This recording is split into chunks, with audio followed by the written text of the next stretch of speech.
Amén, amén. Gloria a Dios. Muy buenas noches. En estos momentos le vamos a invitar para orar.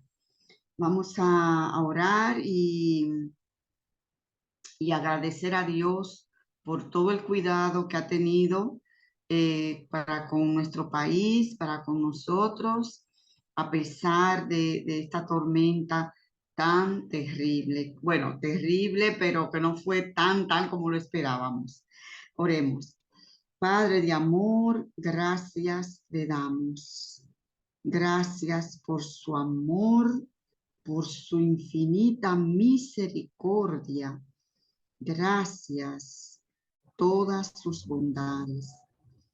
Gracias por tan gran salvación que nos ha dado en Cristo Jesús, por esa redención tan grande. Gracias por todas las promesas que usted nos ha dejado en su palabra. Gracias por los libros inspirados que tenemos. Gracias por el cuidado que usted ha tenido por nuestro país. A pesar de lo malo que somos y desobedientes, su misericordia todavía se hace sentir. Gracias, Señor. El Espíritu Santo en esta noche sea quien enseñe lo que vamos a estudiar. Sea el Espíritu Santo quien dirija esta programación y que sea de gran bendición para las vidas de aquellos amigos y hermanos que están conectados con nosotros y los que nos verán por Facebook.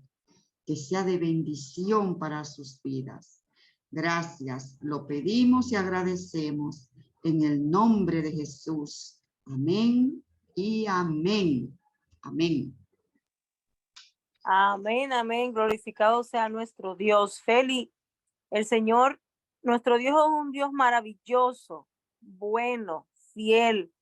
Él no se quita de su santo trono y le damos las gracias porque lo que se esperaba era supuestamente muy fuerte en cuanto a agua se refiere.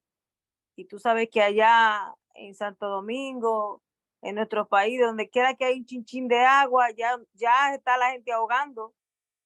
Y gracias le damos al Señor, que por lo menos no fue como se esperaba. Glorificado sea su nombre. En esta noche le queremos dar una cordial y sincera bienvenida, un fuerte abrazo a todos los que nos encontramos acá esta noche para adorar a nuestro Dios. Los que estamos presentes es el anfitrión, Amy Batista. Muy buenas noches, Amy. Tú también, Dulce, Estrellita, mi hija Patricia, que me imagino que tiene que estar ahí contigo. Felicidad. Para la señora Gloria Morel también y su esposo Jeremías, que lo veo que está aquí también conectado. Muy buenas noches y bienvenidos a Leyani Howard, al señor Luis García. Muy buenas noches, señor Luis. Para María Vargas, muy buenas noches, Rafael Arturo, como siempre, que no nos deja solo y nos acompaña. Y a Rodolfo Batista. Siéntanse bienvenidos. También las personas que están en la distintas plataformas, muy bienvenidos. Y esperemos que esta noche sea de regocijo para nosotros estudiar y aprender de la palabra del Señor. Amén, así es. Nos sentimos muy contentos porque gracias a Dios estamos conectados. Ustedes saben que con la tormenta el internet ha estado que viene, que va, pero bueno, aquí estamos, gracias a Dios. Permítanme saludar de manera muy especial a Luis. Luis, un fuerte abrazo, nos sentimos muy contentos de que esté con nosotros. Muchas gracias. Muchas gracias, felicidad. Buenas noches a todos y todas. El honor es para mí. Ay, gracias, Luis. Muchísimas gracias. Y también permítanme saludar a María Vargas. María, me siento feliz de que también esté aquí con nosotros en esta noche. Y muy contenta porque aquí estamos todos de nuestro grupo. Nos sentimos felices de que estén aquí. Muy bien, mis queridos amigos. Ustedes saben que nosotros cada miércoles Felicidad, discúlpame por interrumpirte, corazón, 1000 disculpas. También un abrazo fuerte a Tony Acosta, que se acaba de conectar con nosotros. Ay, sí, qué bien, Tony, qué hermoso que también esté aquí con nosotros, qué alegría nos da. Estamos contentos porque muchos amigos están aquí esta noche y nos sentimos felices por eso. Les decía que como ustedes ya saben, los miércoles estamos compartiendo un riquísimo manjar. Es que no hay otra palabra para describir este precioso libro que nosotros hemos empezado a leer. Empezamos el miércoles pasado y hoy vamos a continuar con esa segunda parte. Así es que ustedes saben que esto no es para que yo esté aquí leyendo solamente, sino porque esto es lectura y comentarios. Ustedes cuando quieran levantar su manito, pueden comentar, abrir su micrófono. Yo voy a ir dando paraditas, haciendo paraditas a medida que voy leyendo para que ustedes puedan comentar de acuerdo a lo que voy leyendo, o yo también voy comentando. Así es que vamos a dar un pequeñito repaso, porque vamos a dar la segunda parte del primer capítulo titulado ¿Por qué Cristo hablaba en parábolas? ¿Por qué Cristo hablaba en parábolas? Pues ya ustedes saben que hemos dado una primera partecita y una de las razones por la que Jesús hablaba en parábolas es porque el Señor vino a revelar de las cosas naturales las espirituales. Y pusimos el ejemplo del versículo que leímos el miércoles pasado de los lirios del campo. También leímos, como lo narra Elena White, en este libro, Palabras de Vida del Gran Maestro, que así se llama el libro, que Jesús tomó un lirio en sus manos y él dijo, mirad los lirios del campo, estoy parafraseando, cómo crecen, no trabajan ni hilan, y ni aún Salomón se vistió como unos de ellos. Entonces Jesús inmediatamente extrae una lección de allí que se la presenta a esa multitud que le rodeaba. ¿Y la lección cuál era? Que nosotros no tenemos que estar afanosos, que no tenemos que estar tan preocupados y agobiados con el trajín del día a día, ¿verdad? Y extraímos una lección preciosa. Es decir, que Jesús de las cosas naturales extraía las espirituales. De esas cosas de la naturaleza y de la experiencia de la vida de sus oyentes eran relacionadas con las verdades de la palabra escrita. Las parábolas de Cristo que conducen del reino natural al espiritual. Son eslabones en la cadena de la verdad que unen al hombre con Dios y que unen también la tierra con el cielo. Entonces, Jesús, de aquellas cosas, digamos, ocultas o desconocida, o conocida, extraía una lección, ¿verdad?, que les revelaba a las personas. Y esas personas que cuando veían aquellos objetos que Jesús utilizaba para ilustrar esa lección, cuando veían a los lirios, estamos hablando de los lirios del campo, se acordaban, ¡ay!, de la enseñanza del maestro. Cuando nos dijo que no estemos tan agobiados ni preocupados, porque Él tiene cuidado de nosotros. ¿Qué padre si su hijo le pide una serpiente, le pide un pan, le va a dar una serpiente? O si le pide un pescado, le va a dar un... ¿Qué más? ¿Qué dice? Se me ha ido la idea. Que si le pide un pescado, le va a dar una piedra. ¿Qué padre? Y si vosotros, siendo malos, sabéis dar buenas dádivas a vuestros hijos, ¿cuánto más vuestro Padre que está en los cielos dará el Espíritu Santo a aquellos que se lo pidan?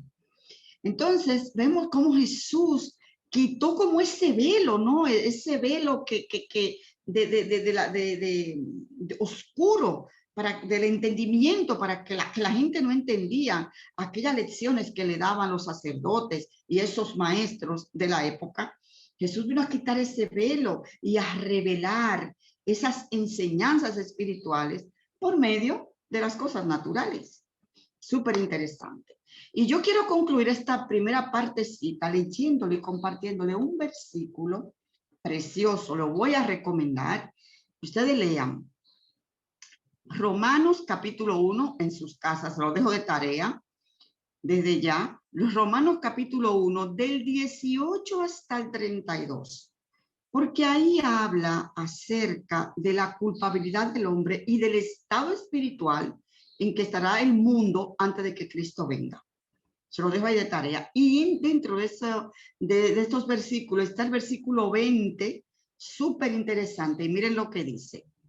Porque las cosas invisibles de él, su eterno poder y deidad, se hacen claramente visibles desde la creación del mundo, siendo entendidas por medio de las cosas hechas, de modo que no tienen excusa. Fíjense qué cosa tan hermosa y que deja clarito lo que Jesús quiso darnos o enseñarnos a través de la parábola. Y en el mismo versículo que leímos al principio en Mateo, capítulo que fue Mateo 13:35, dice, para que se cumpliese lo dicho por el profeta cuando dijo, abriré en parábolas mi boca, declararé cosas escondidas desde la fundación del mundo. Fíjate qué hermoso y cómo se compagina un poquito con lo que dice en Romano, porque las cosas invisibles de él, su eterno poder y deidad, se hacen de manera visible desde la creación del mundo, siendo entendidas por medio de las cosas hechas, de modo que no tienen excusa. Así que, mis queridos hermanos, vamos a cerrar esta primera partecita de por qué Jesús, por qué Cristo enseñaba en parábolas, para entrar en la segunda parte o la segunda razón o el segundo motivo, el por qué Jesús enseñaba en parábolas. Ya hemos visto el primer motivo, ¿verdad? De las cosas naturales, enseñanzas espirituales. De esas cosas, esa cosa oculta, aquello oculto de aquellas cosas claras, digamos así, que la gente estaba acostumbrada a relacionarse con ellas. Con la semilla, con la levadura, con las plantas, o sea, con aquellas cosas que la gente se relacionaba, Jesús extrajo una enseñanza espiritual, ¿de acuerdo? Si alguien quiere hacer un comentario, puede hacerlo. Es el momento. O si no, pues vamos a continuar.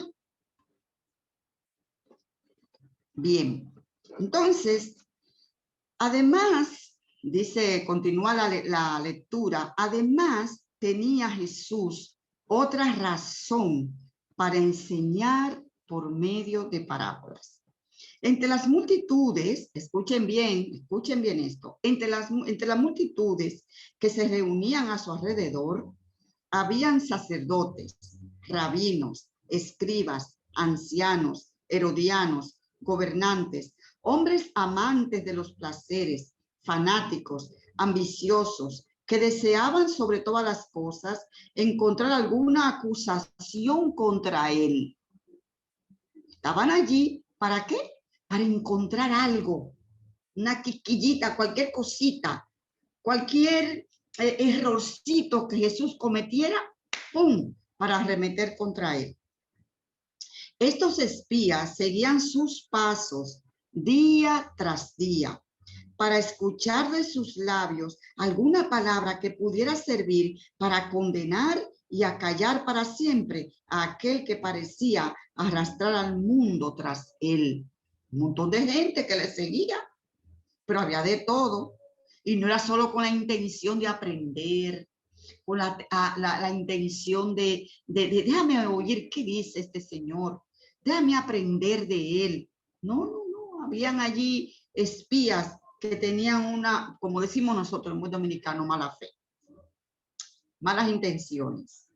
El Salvador entendía el carácter de esos hombres y presentaba la verdad de tal manera que no pudieran hallar nada que sirviera para presentar su caso ante el Sanedrín. Voy a repetir estas líneas.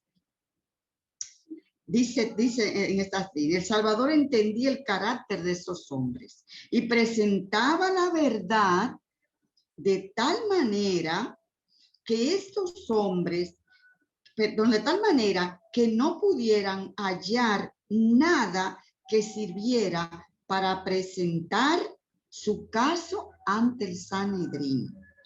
Por medio de parábolas, reprochaba la hipocresía y las obras malvadas de aquellos que ocupaban altas posiciones. ¿Por medio de qué lo hacía? Por medio de la parábola. ¿Qué es lo que Jesús hacía? Bueno, que presentaba las obras malvadas de ellos, de esos que ocupaban que sus altas posiciones, y revestía con lenguaje figurado verdades tan penetrantes que si se las hubiera presentado en forma de denuncia directa, ellos no habrían escuchado sus palabras y rápidamente hubieran puesto fin a su obra. Si Jesús se lo dice clarito, clarito, ellos enseguida le ponen fin a la misión de Cristo. Pero Jesús se la reveló ¿en qué? En parábolas. Entonces será el segundo motivo por el cual Jesús hablaba en parábolas. Continúo. Eludía a los espías, pero al mismo tiempo hacía la verdad tan clara que el error era puesto de manifiesto y los hombres de corazón sincero aprendían sus lecciones de inmediato, captaban el mensaje, lo de corazón sincero. ¿Alguien quiere hacer algún comentario? ¿Hasta aquí donde he leído? ¿Algún comentario? ¿No? Felicidad. Pues y lo malo que, lo bueno adelante. es que, lo bueno es que esas personas lo sabían, que era a ellos que él se estaba refiriendo, pero como él lo decía en parábola y en su forma, ellos no podían hacer nada, solamente se enfurecían, pero no podían hacer nada. Exactamente. No encontraban por dónde cogerle a Herodes, no encontraban por dónde agarrarle, por dónde pillarle. No había forma. Increíble, como es que de verdad yo me río porque me gozo cuando leo esto, de lo maravilloso que es nuestro Señor. Wow, increíble. Su sabiduría, el gran maestro, pues es que se llama el libro Palabras de Vida del Gran Maestro Jesús. La sabiduría divina, la gracia infinita eran aclaradas por medio de los objetos de la creación de Dios. Repito, la sabiduría divina, la gracia infinita eran aclaradas por medio de los objetos de la creación de Dios. Los hombres eran enseñados acerca de Dios por medio de la naturaleza y los incidentes de la vida. Las cosas invisibles de él. Voy a repetir aquí de nuevo la lengua cita a Romanos capítulo 1, verso 20. Las cosas invisibles de él, su eterno poder y deidad, se hacen claramente visibles desde la creación del mundo, siendo entendidas por medio de las cosas hechas. Increíble. En la enseñanza en parábolas, Jesús usada por el Salvador, se halla una indicación de lo que constituye la verdadera educación superior. Cristo pudo haber abierto ante los hombres las más profundas verdades de la ciencia. Pudo haber puesto al descubierto misterio cuya penetración habría requerido muchos siglos de fatiga y estudio. Pudo haber hecho insinuaciones en los ramos científicos que habrían proporcionado incentivo para el pensamiento y estímulo para la inventiva hasta el fin de los tiempos, pero no lo hizo. Era Cristo, era Jesús, era el Creador, era Dios que estaba aquí entre nosotros. ¿Y de qué forma Jesús no pudo haber enseñado todo lo que quiso enseñar? ¡Wow! ¿Qué puedo decir? Pero sin embargo Jesús no lo hizo. No dijo nada para satisfacer la curiosidad o para complacer las ambiciones de los hombres, abriéndole las puertas de la grandeza del mundo. En toda su enseñanza, Cristo puso la mente del hombre en contacto con la mente del Todopoderoso. No indujo a sus oyentes a estudiar las teorías de los hombres acerca de Dios, su palabra o sus obras. Les enseñó a contemplarlo tal como se manifestaba en sus obras, en su palabra y en su providencia. Que aprendiéramos todos, que aprendieran ellos, que aprendamos nosotros a través de la creación a conocer a un Dios grande, soberano y poderoso. A través de la creación. Y el sábado entra ahí también. Por eso es que nosotros en el sábado, el día santo, está separado, apartado, es para eso. Para que tú y yo nos deleitemos mirando la grandeza de Dios por medio de tantas cosas bellas que hay en la naturaleza. Y lo más mínimo hay una enseñanza para nosotros. Y en lo más mínimo se demuestra la grandeza de Dios. Por eso es el sábado, señores. Termino el parrafito diciendo, Cristo no especuló acerca de teorías abstractas, sino habló de lo que es esencial para el desarrollo del carácter de aquello que aumenta la capacidad del hombre para conocer a Dios y amplía su eficiencia para lo bueno. Presentó a la gente aquellas verdades que tienen que ver con la conducta de la vida y que abarcan la eternidad. Cristo fue el que dirigió la educación del pueblo de Israel. Con respecto a los mandamientos y ordenanzas del Señor, dijo, y las repetirás a tus hijos y hablarás de ellas estando en tu casa y andando por el camino y al acostarte y cuando te levantes. Y las atarás como una señal en tu mano y estarán como frontales entre tus ojos. Y las escribirás en los postes de tu casa y en tus puertas. Jesús mostró en su enseñanza cómo había de cumplirse este mandamiento, cómo pueden presentarse las leyes y principios del reino de Dios para revelar su belleza y preciosidad. ¿Algún comentario? ¿Hasta dónde he leído? Si me permite, felicidad. Y adelante, Luis. Miren, ahí es evidente que ahí se revela la grandeza de Dios. La gran facultad que Él le dio, que le confirió al ser humano, fue la capacidad de comunicarse. Ahí, en esas reuniones, lo que la gente se estaba era, Él fue a comunicar un mensaje.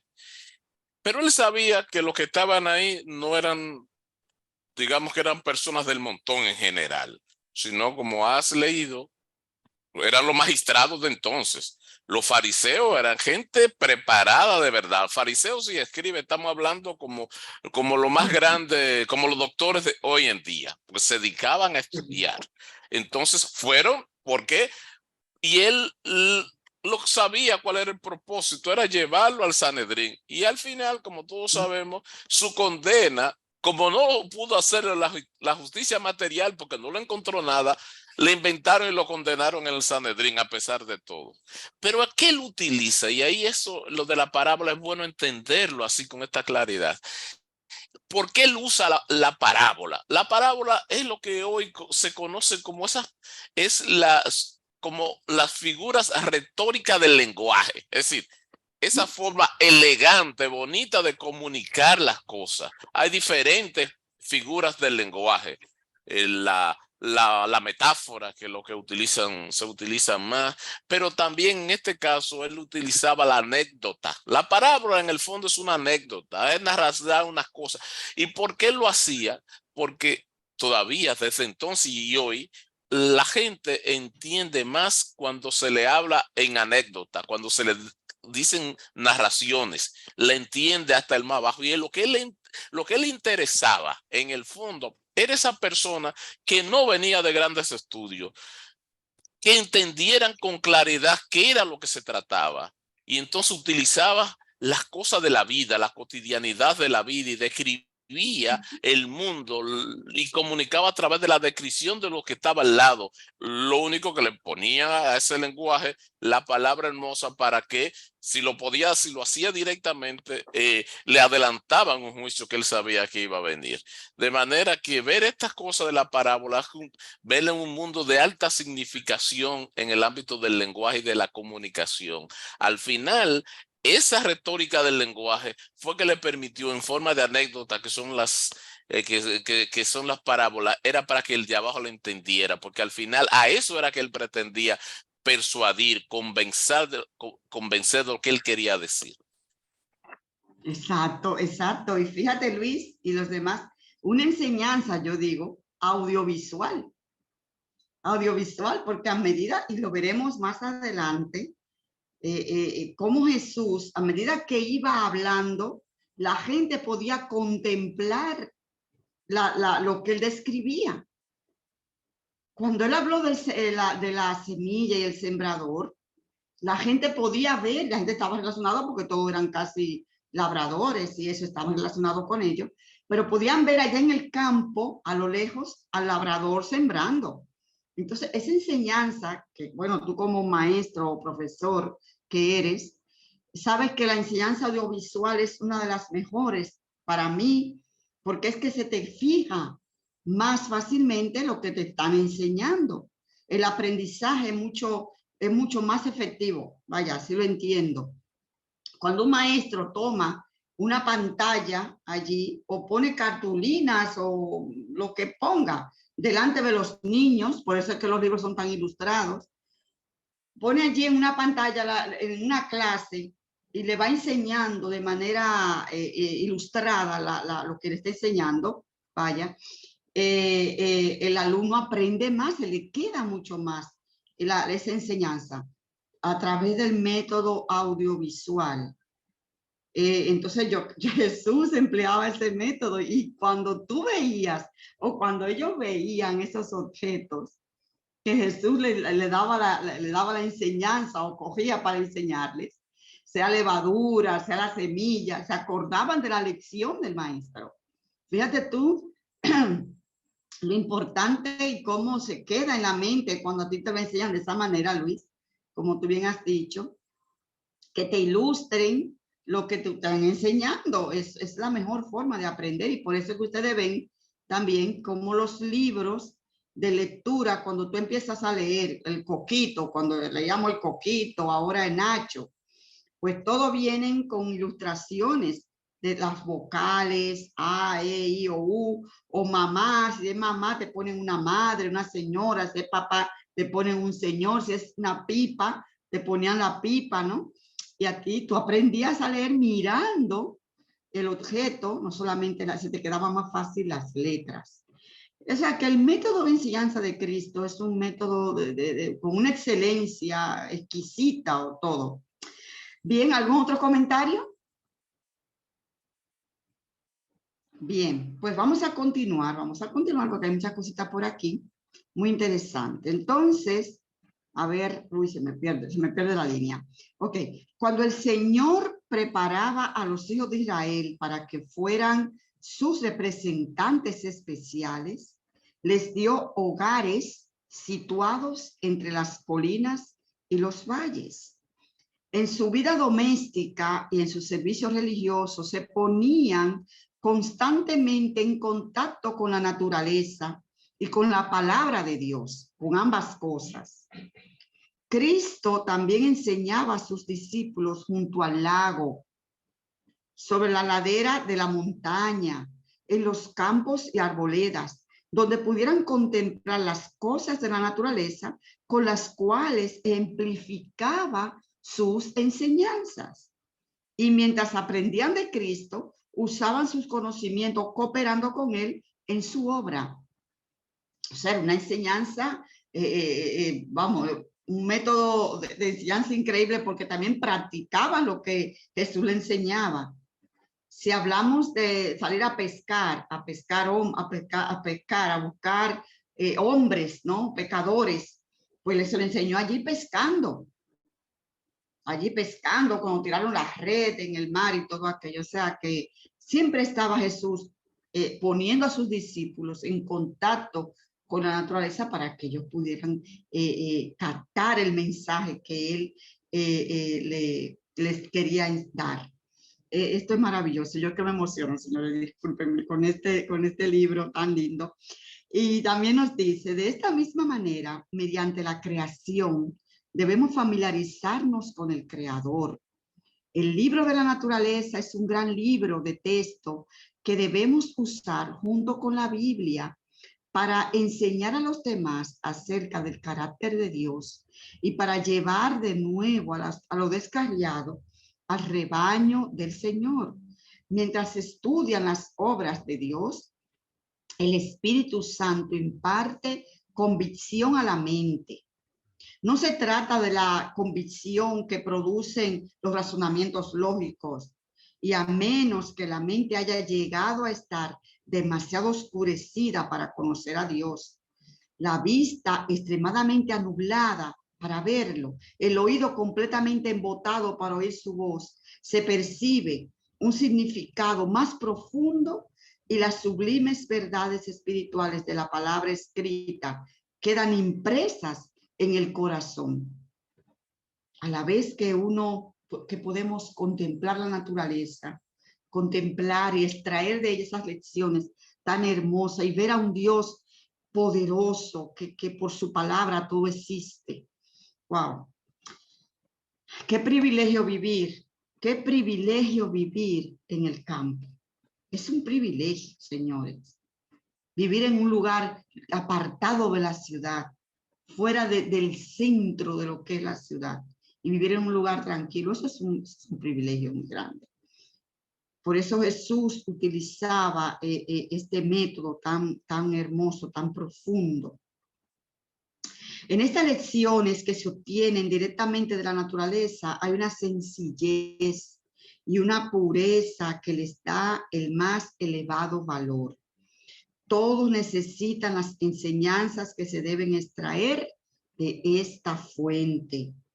La hermosura misma de la naturaleza lleva al alma lejos del pecado y de las atracciones del mundo y la guía hacia la pureza, la paz y Dios.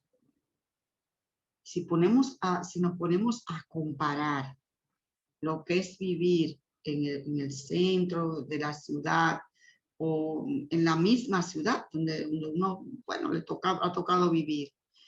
No es lo mismo, señores, que tú estar allí en un lugar apartadito, en un campo, donde tú puedes sentarte tranquilamente a leer la Biblia, a estudiar un libro,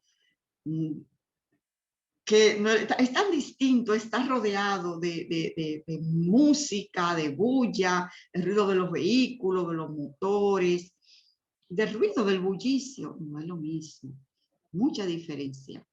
Mucha diferencia. Y cuando vivimos en la ciudad, miren, nadie se escapa de esa bulla, de ruido y de todo aquello. Nadie se escapa. Pero sin embargo, en el campo uno puede conseguir esa paz, esa tranquilidad, ese alivio de esa carga que provoca así mismo los pajaritos. Wow, es mucha la diferencia. Por eso el consejo y la recomendación es vivir en el campo. Adelante. Gloria. Sí, Dulce. Háblame, corazón. Tú me has tocado las fibras más sensibles de mi corazón. Yo extraño mi casa. Tú sabes Uy, ay, lo lindo que era. Yo me dormía con el arrullo del río y los pajaritos en una mata grande que tengo en el patio. ay, qué Y cosa más aquí, bella. y aquí tuvo la nieta que buscarme una maquinita que me haga el ruido del río y los pajaritos para yo poder dormir. Menos mal que existe la tecnología. Ay, Dios mío. Ya tú sabes, mira, yo extraño mi campo. Mira, cuando tú te levantas que ves esas montañas verdes y los Uy, sí. campesinos yendo a trabajar y bajando, y los animalitos, y los pollos, la gallina. Eso es hermoso, eso es hermoso. Así Para el es. que puede vivirlo. Porque ahora Sí. yo no lo puedo vivir, pero estoy agradecida de Dios porque viví esa experiencia. Amén, amén. Una Gracias, amor. experiencia. Así es, Gloria. Es lindo porque yo me acuerdo cuando era pequeña que iba al campo donde mi abuela, que era lo que nos despertaba a nosotros, las gallinas. Mi abuela se levantaba súper temprano a echarle ese maíz y toda esa gallina y el gallo cantando y todos esos pollitos, eso nos despertaba. Y es un recuerdo que tengo todavía, que me parece escuchar las gallinitas y los pollitos de aquella vez cuando yo estaba más pequeña. Increíble, es una experiencia muy, muy hermosa y placentera y de paz, cuando uno tiene ese privilegio de vivir, no solo de visitar el campo, es de vivir en el campo. ¿Alguien más quiere comentar? Y Feli, Sí, yo pensando en cuanto a las parábolas de Jesús, que también tenemos que tomar ejemplo de cómo, porque, ¿cómo decirte? Las palabras de las parábolas que él la decía en sus prédicas. Me parece que tenemos que tomar eso para ejemplo también de hoy, porque muchas veces hay personas que creen o piensan que uno dice palabras muy duras. Y yo me acuerdo, yo recuerdo que Jesús decía las cosas que decía, muchos se molestaban y habían alboroto y él decía, el que tenga oído, oiga, ¿verdad? Cada vez que decía parábola, el que tenga oído, que oiga. Y cuando ya el alboroto se hacía, ya cuando venía a ver, ya estaba lejos. Porque ya él dijo lo que iba a decir y se iba, y punto. Entonces, tenemos que tomar eso para los que predican y los tiempos que estamos pasando ahora, porque el chiste no es ponernos a discutir con las personas, ni que unos que otros se sientan mal y ponernos a el dime y direte. Pero el Señor era tan sabio que él decía sus parábolas, decía sus cosas, y cuando él veía que ya la cosa se ponía media candente, cogía y se iba, y cuando venían ellos a querer hacer algo para él, en contra de él, ya él estaba lejos. Pero me gustaba cuando él decía, el que tenga oído, que oiga. ¿Qué es lo que le corresponde? Oír. exacto. ¿Alguien más quiere hacer algún otro comentario? Fíjate que eso me recuerda a lo que tú has dicho, al libro de Apocalipsis. El libro de Apocalipsis es un libro que está escrito, que ojalá tenerlo ilustrado para que vean ustedes con más claridad. Es un libro lleno de simbología, aunque es simbología, pero también es muy ilustrado. Todo el libro es muy ilustrado con bestias, cuernos, ojos, y es completamente un libro que el Señor se lo reveló, Jesús se lo reveló a Juan, no solamente para que el mensaje, porque si el mensaje llegaba clarito, así como lo que simboliza todo, ¿no? Pues la gente, ese libro no lo estuviéramos hoy en nuestras manos, hubiese sido destruido, o yo qué sé. Pero todo es hecho de una forma que el mismo Juan podía ver lo que en cierto modo, lo que el Señor le quería decir, en cierto modo, ¿no? Hay cosas que él no llegó a comprender de un todo, pero sí que eran animales, los cuales pues conocía, el león, tenemos ahí también al leopardo, tenemos al macho cabrío, y hay un montón de animales con los cuales, de la misma naturaleza, fíjate, son enseñanzas extraídas de la misma naturaleza que el Señor empleó y allí se las reveló a su discípulo Juan, y los cuernos y todo aquello. Son enseñanzas, bueno, que están ahí y que debemos nosotros aprenderla para también darla a conocer a los demás. ¿Algún comentario? ¿Otro comentario más? Si no, vamos a seguir avanzando porque casi estamos concluyendo con este capítulo que dice: en estas lecciones que se obtienen directamente de la naturaleza hay una sencillez y una pureza, creo que le leí, que les da más elevado valor. Todos necesitan las enseñanzas que se deben extraer de esta fuente. La hermosura misma de la naturaleza lleva al alma lejos del pecado, lejos de las atracciones del mundo, y los guía hacia la pureza, la paz y Dios. Las mentes de los estudiantes muy a menudo están ocupadas con las teorías, especulaciones humanas, falsamente llamadas ciencia y filosofía. Necesitan ponerse en íntimo contacto con la naturaleza. Deben aprender que la creación y el cristianismo tienen un solo Dios. Enséñeles a ver la armonía de lo natural con lo espiritual, que todo lo que ven sus ojos, tocan sus manos, se convierte en una lección para la edificación del carácter. De esta manera, las facultades mentales serán fortalecidas, se desarrollará el carácter y toda la vida se ennoblecerá. Qué lindo cuando tú coges a tus niños y le enseñas a plantar una semillita y cómo crece, cómo se desarrolla esa semillita. En la escuela, pues sí te ponen mis hijos le pusieron unas semillitas con un papel húmedo y que pusieran una semillita de habichuela dentro del papel húmedo y comenzó a salir la matita. Pero ellos se le van a enseñar lo que es la evolución y lo que es toda aquella, ¿verdad?, teoría de la evolución y todo aquello. Pero nosotros como padres cristianos tenemos que enseñar a nuestros niños cuando siembran. Qué lindo cuando yo mismo siembran la matita, ven su desarrollo y ven cómo crece la raíz, todo el tallo, las hojitas, luego la florecita, luego el fruto, y ver la grandeza de Dios a través de ese crecimiento. Qué lindo cuando se le enseña así a los niños en tu casa, a tus nietos, a tus sobrinos, enseñarles lo grande que es Dios a través y que ellos puedan ellos mismos verlo, ver ese crecimiento, ese desarrollo de esa planta. Y eso de verdad que ayuda a los niños a tener un carácter noble cuando le enseñamos a los niños de esa manera, que se pueda compararlo, se pueda relacionar eso más natural con lo espiritual.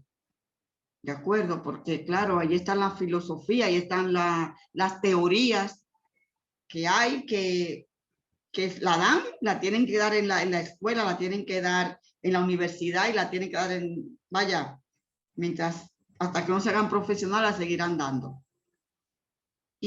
Pero que ellos aprendan a conocer a Dios y su grandeza por medio de la naturaleza. Pues cuando llegue ya ese momento de que les toca dar pues esas teorías de la evolución y de todo aquello, pues ellos tengan una buena base en sus vidas que repele todo aquello, repela todo aquello y que ellos no puedan ser afectados con esas teorías tan tremendas que son y tan fuertes, ¿verdad? Así que si alguien quiere comentar algo, lo puede hacer. Bien, entonces continuamos diciendo. El propósito de Cristo tenía el enseñar mediante parábolas. El propósito que Cristo tenía al enseñar en parábolas corría paralelo con su propósito en lo referente al sábado. Dios dio a los hombres el recordativo de su poder creador.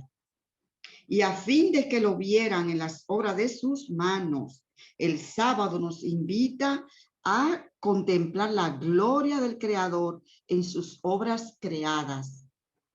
Y cómo Jesús deseaba que lo hiciéramos, relacionó sus preciosas lecciones con la hermosura de las cosas naturales, especialmente en el santo día de descanso, más que en todos los demás días. Debemos estudiar los mensajes que Dios ha escrito para nosotros en la naturaleza. Y aquí también otra linda enseñanza. Un día especial apartado de los 7 días, el séptimo día apartado para que nosotros podamos contemplar la grandeza de Dios por medio de la naturaleza. Qué lindo. Especialmente este santo día de descanso, más que en los demás días, debemos estudiar este lindo mensaje. Debemos estudiar las parábolas del Salvador, allí donde las pronunció, en los prados, en las arboledas, bajo el cielo abierto, entre la hierba, entre las flores. Cuando nos acercamos íntimamente a la naturaleza, Cristo hace que su presencia sea real para nosotros y habla a nuestros corazones de su paz y de su amor. Fíjate qué hermosura, señores. Sin embargo, el enemigo hoy está haciendo un trabajo espectacular. Espectacular porque hoy se habla del cambio climático. Del cambio climático. Y del cuidado que tenemos que tener todos nosotros con la naturaleza. Ojo, que sí, que tenemos que cuidar la naturaleza. Claro que sí. No podemos ser irresponsables en cuanto a eso. Tenemos que tener mucho cuidado al no tirar basura y todo aquello que pasa y que vemos. Pero hoy se ha llevado el asunto de la naturaleza a un grado tal que hoy la gente o muchas personas lo que hacen es que adoran a la naturaleza, o sea, adoran a la criatura y no al creador. Mira hasta dónde estamos llegando. Adoran a la criatura y no al creador. Y estamos llegando a un punto que ya la naturaleza es una diosa. Diosa, y bueno, y así ha sido, pero hoy se le está haciendo más énfasis. La madre naturaleza. Oye, ¿cómo se le llama? La madre naturaleza, porque claro, ella es la creadora, ella es la sustentadora, ella es la que provee, la proveedora, la que nos provee a todo, ella es todo, la que nos sostiene, todo, es la naturaleza. Sin embargo, ese no es el propósito de Dios. Dios no está ahí en ese proyecto que tienen los seres humanos hoy de cambio climático y de que cuidemos a la Pachamama, a la madre naturaleza. Dios no está en ese proyecto. Dios no está ahí. Porque hoy se le motiva, se está motivando a la gente, se está empujando a la gente a adorar a la madre naturaleza. Y ojo, cuidado con enfurecer a la madre naturaleza, porque todos esos desastres naturales, así dice un artículo que tengo por ahí, todos esos desastres naturales que están pasando hoy es un castigo de la madre naturaleza por el daño que le hicieron a ella misma, porque nosotros hemos sido los que hemos dañado y le hacemos daño a la naturaleza. Ella nos castiga mandándonos todas esas tormentas, todas esas inundaciones, todos esos terremotos, todo ese fuego. Ojo con esto, mis hermanos, ojo con esto. O sea que lamentablemente, fíjate lo distorsionado que está el asunto de la naturaleza, cuando realmente nosotros tenemos que adorar a ¿quién? Al creador, no a la criatura. ¿Cómo es posible que hoy un pollo valga la vida de un pollo más que la de un ser humano? Pobre los pollitos que tenemos que cuidarlos, pero estamos viendo cosas muy fuertes. Muy fuerte. La gente con tal de salvar a un animal, pues capaz de matar a un ser humano, si se le presenta la oportunidad. Hay situaciones en algunos países donde, por ejemplo, hay personas que van en contra, y yo respeto muchísimo lo que cada quien quiera creer. Por ejemplo, hay personas que practican lo que es la tauromaquia o el asunto del toreo, torear. No sé si ustedes han visto, ¿verdad? El torero delante de un toro. Se han opuesto pues a eso, pero no nos podemos alegrar para nada cuando un toro cornea al torero, ni hacer fiesta, ni sentirnos contentos por eso. Y querer desear que el torero pierda la vida porque el toro, no podemos llegar a esos extremos. No sé si me doy a entender. ¿A qué extremos estamos nosotros llegando con este asunto de la naturaleza y este cambio climático y todo aquello? Si alguien quiere hacer algún comentario, puede hacerlo. Bien, pues vamos a concluir diciendo entonces que vemos que el sábado Dios nos los ha dejado para que nosotros ese día santo podamos emplearlo en que en contemplar las obras del Creador. Cristo vinculó sus enseñanzas no solo con el día de descanso, sino con la enseñanza, con la semana de trabajo. Él tiene sabiduría para aquel que dirige el arado y siembra la semilla. En la arada y en la siembra, en el cultivo y la cosecha, nos enseña a captar una ilustración de su obra de gracia en el corazón. Él desea que en cada ramo de trabajo útil y en toda asociación de la vida encontremos una lección de verdad divina. Entonces, nuestro trabajo diario no absorberá más toda nuestra atención, sino ni nos inducirá a olvidar a Dios. No nos recordará continuamente a nuestro Creador. Nos recordará continuamente a nuestro Creador y Redentor. El pensamiento de Dios correrá cual hilo de oro a través de todas nuestras preocupaciones del hogar y de nuestras labores. Para nosotros, la gloria de su rostro descansará nuevamente sobre la faz de la naturaleza. Estaremos aprendiendo de continuo nuevas lecciones de verdades celestiales y creciendo a la imagen de su pureza. Así seremos enseñados por Jehová, y cualquiera sea la suerte que nos toque, permaneceremos con Dios. Amén. Gloria a Dios por esto. Decir que aún en nuestro trabajo debemos también extraer lecciones que nos enseñen de la grandeza de Dios. Bueno, yo solo dejo ahí y ustedes pueden meditar en estas palabras tan interesantes. Me ha llamado muchísimo la atención ese parrafito. Que aún del trabajo podamos nosotros extraer enseñanza de este trabajo diario que nosotros hacemos cada día. Bueno, cada uno de ustedes sabe el trabajito que le ha tocado, o sea, vamos a empezar a extraer buenas lecciones de allí, porque eso nos va a ayudar también a estar en comunión con nuestro Dios. ¿Algún comentario? Ya he terminado este capítulo. Si alguien quiere comentar algo. Bien, pues yo le voy a dejar una tareita para que usted en su casa pues la puedan hacer. Le voy a dejar algunas citas bíblicas para que ustedes la busquen y la tengan ahí marcadita en sus Biblias. Pueden buscar a Mateo 13, 34 y 35. Romanos 1, 25 y 21. También Marcos, pueden buscar a Mateo capítulo 6, 38, 28 al 30. Mateo 6, 31 al 33. En esto es que se basa la lectura de este capítulo. Mateo 13 al 15, Romanos 1:20, Deuteronomio 6, 7 al 9, Isaías 54:13 y Primera de Corintios 7:24.